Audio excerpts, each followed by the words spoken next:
217 Recovery Podcast. I'm Corey Winfield, rolling solo, at least for the time being. Had three major things happen to me in the last 24 hours. All kind of eye-opening in a way. Get to that in just a sec. I want to say thanks to Kirk, though. Gave me a microphone. It's a sweet mic. I think I need some kind of adapter to actually get it to work, though. But thanks, Kirk, for that. Thanks for listening to me. Thank you. Thanks to Dan. I'll get into that in just a minute. One of the things that kind of made me realize something. And thanks to Susan and Jen, moderators for the 217 Recovery group on Facebook. My mom was like, "What is this? You changed the name of 217 Recovery?" She doesn't even talk like that. But no, Mom, that's the message board thing you're looking for. It's pretty much a message board. So if you're in recovery, you want to share some good stuff with us, feel free. If you're in active addiction, maybe just want a friend, hey, reach out. We're there for you. People in recovery, this is a really awesome community. We just have fun. We help each other out. That's what we do. We're genuine. I can't even talk. All right. I'm just going to skip that word. And just say we really care about you. And we care just like you care if I can say that word. And I'm not going to try again. So appreciate you caring, though. But 217 Recovery, or Facebook page, and then off of that, 217 Recovery group. If you got something going on, maybe a family member, hey, like I said, feel free. That's yours. It's yours. It's mine. The group is everybody's. So have fun with that. But yeah, thanks to Jen and Susan for stepping up, being moderators. And of course, Brianna as well. Thank you. Speaking of her, I got married this weekend. Yep, it's kind of a big deal. On Sunday, I got married. It was only for a couple minutes, but I did get married, and now we're separated. I really thought it was going to last longer, but, at least I tried it out. It was fun.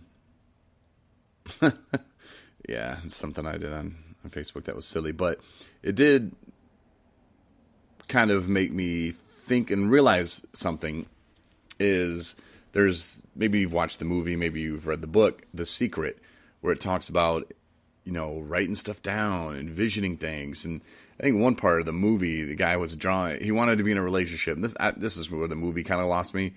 He wanted to be in a relationship, so he painted on his wall a woman. Yeah, and then 6 months later, he had a girlfriend. I'm like, first of all, I ain't trying to wait my mom would want me to wait a year, but I don't know. Whatever happens is going to happen. But I'm not going to paint a girl on the wall and say, hey, I don't know. We'll see what happens. But that's where I'm going with that. I'm like, hey, I do want to be married one day. And maybe by putting it on Facebook, that's like painting it on a wall, right? All right, let's switch subjects completely. Just pretend I never even said that stuff. Okay, another person, Dan, I want to thank. I was having a scatterbrain kind of day. We had a meeting yesterday, and I had a meeting with Rob and Matt of 217 Recovery, and I sent Trevor a message, and I don't know, man. I'm just trying to get everybody on the same page, and we had a meeting yesterday to go over some things. Like one of them, we have to make a schedule, which we have a schedule now for when the podcasts are going to be up. Look at that. And I told them how important it was to deliver. If we say Tuesdays at 9 p.m., it's going to be up. It has to be up Tuesday at 9 p.m. I don't care. There's no excuses. If you want to be a part of this thing, this is what we're going to do. Matt's at work right now, but he's probably, most likely, definitely going to be on Thursday's podcast. And Matt has a new feature. I don't know if you saw that yet at 217recovery.com, but under our podcast part, it's Matt's writings, and Matthew's writings, I think that's what it's called. But Matt's a great writer, and he writes some deep stuff, and he is more of a writer, and he's got huge heart, huge feelings. But not that he's shy, but he is shy. And it's hard for him sometimes to just get it out, but he can get it out on pen and paper just fine. And Mondays, we come up with those crazy names like Matt's Monday, I don't know, but it was like 4 different M things. But yeah, Matt's Monday's Manifest or something. But Matt's writings will be published each Monday, so definitely check that out, 217recovery.com. We're going to have fun. And Matt, he's on this kick too, because in the meeting yesterday, he's so funny. He was like, you know what we need? I was like, what? What did he say? What did he call it at first? First he called it no, it wasn't a cartoon. But he's like, we need one of those things. And we're like, huh? And then he uses Paul Newman. He's like, like Paul Newman, like he does that dressing. We're like, what? You mean like a spokesperson? He's like, yeah. But he really meant mascot. And he's still like talking about this mascot that we need. He's like, we could have this. And I'm like, man, it's going to scare the kids. And we do it for the kids. But no, he is on this mascot kick. So I think we're going to mess with him a little bit and tell him that he can be the mascot, or I don't know. We're going to mess with him for sure on that. But it was too funny. And you know what? We could do this. We were at a meeting the other day, and I don't know. He tried saying something in Spanish, and he totally butchered it. He was like, "Habola, blah blah," or something. But he really thought he was close with the word, but he wasn't close at all. So maybe we'll have him be like our south of the border mascot. I don't know, but there's definitely some fun going to be had with Matt about that. And yeah, so check out his writings and stay tuned for the fun that we're going to have with him. The other thing that happened was Dan, my sponsor, back to that. Yeah, still getting back to that. He told me, or he asked me, he was like, how you feeling? I was like, I don't know, man, it's okay. And he told me he wanted me to feel how I'm feeling in the moment. Like right now, he's like, it's the very moment. How are you feeling? He was like, I don't need you to tell me, but I want you to make a mental note of it. Write it down if you need to. I was like, okay. And I wrote down like 5 or 6 different feelings, from scatterbrained to overwhelmed to proud to joy. I had all these feelings going on at the same time, and I was stressed. And so once I came to terms with those feelings, he told me to make him a list and send it to him of 10 things that I'm grateful for. And I did. I was like family, my mom, my stepdad, my sister for forgiving me, my cat for loving me. Just 10 things. I was grateful for the people I met at Bear River, the connections I made there. And then I sent it to him. And he's like, well, how you feel now? And I felt amazing. It was night and day. Totally.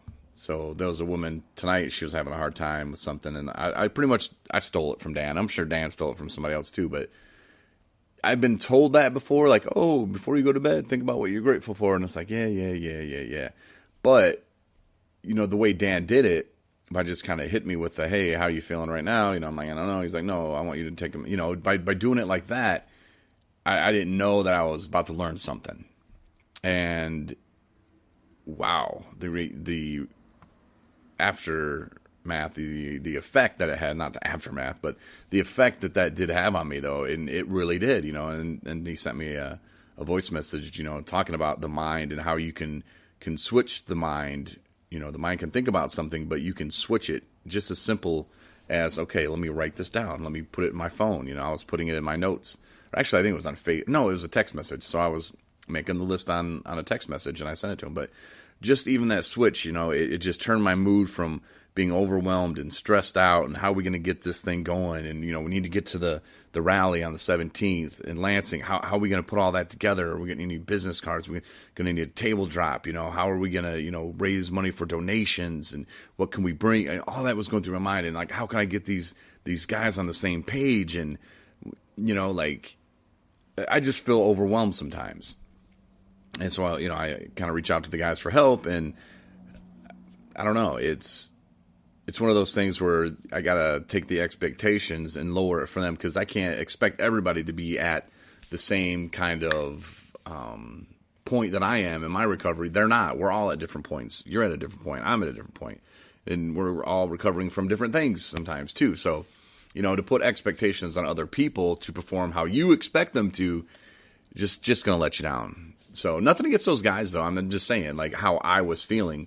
And I needed that. And when Dan hit me with that and I wrote him, it was just night and day. It really was. So think about that if you're having a bad day. And I don't care. It could be anything. You know, you will find things to be grateful for, you know. And it just changes your perspective. And I really did not feel stressed out. So thanks, Dan. I appreciate it. I guess that's what sponsors are for, right?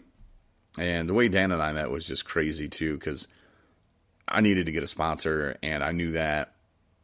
And I went to Charlevoix. It's in Michigan for people not in Michigan listening.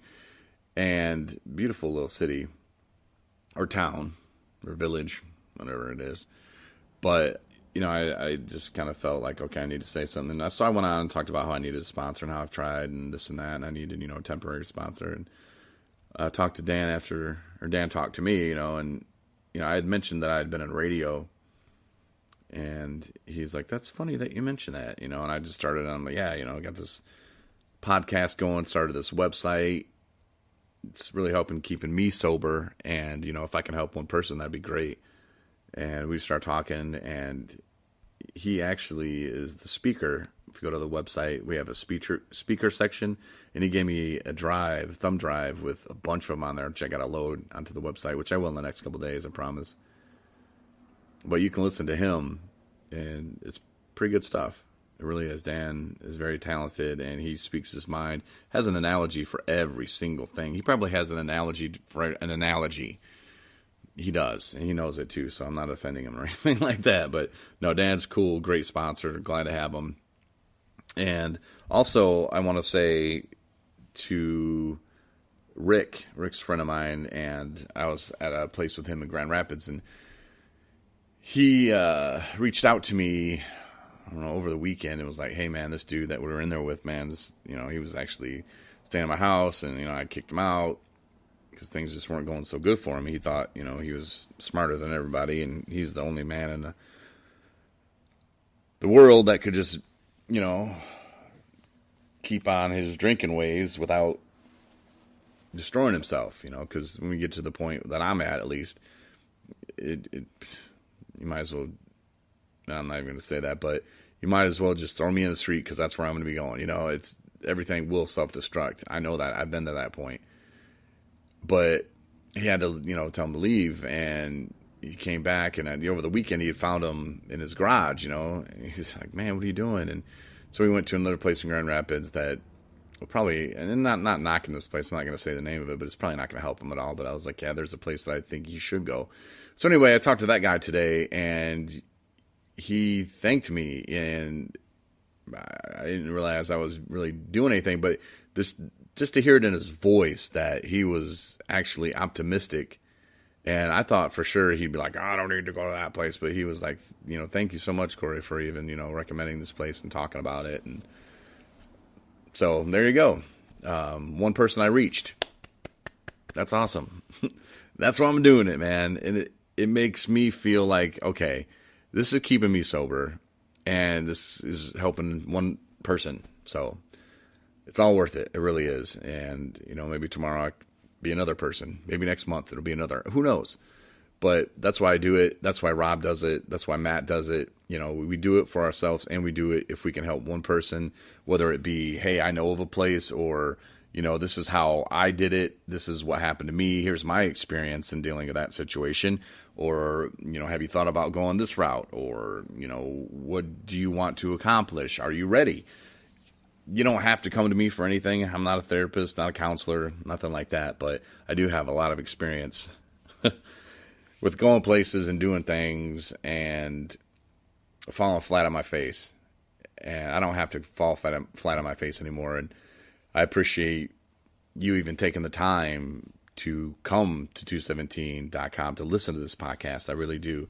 I appreciate it a lot. But I do have to post it. So thanks for listening. Share with your friends. Join that 217 Recovery group. We'll add you. You can post in there, have a topic, have something burn to desire, have an event coming up.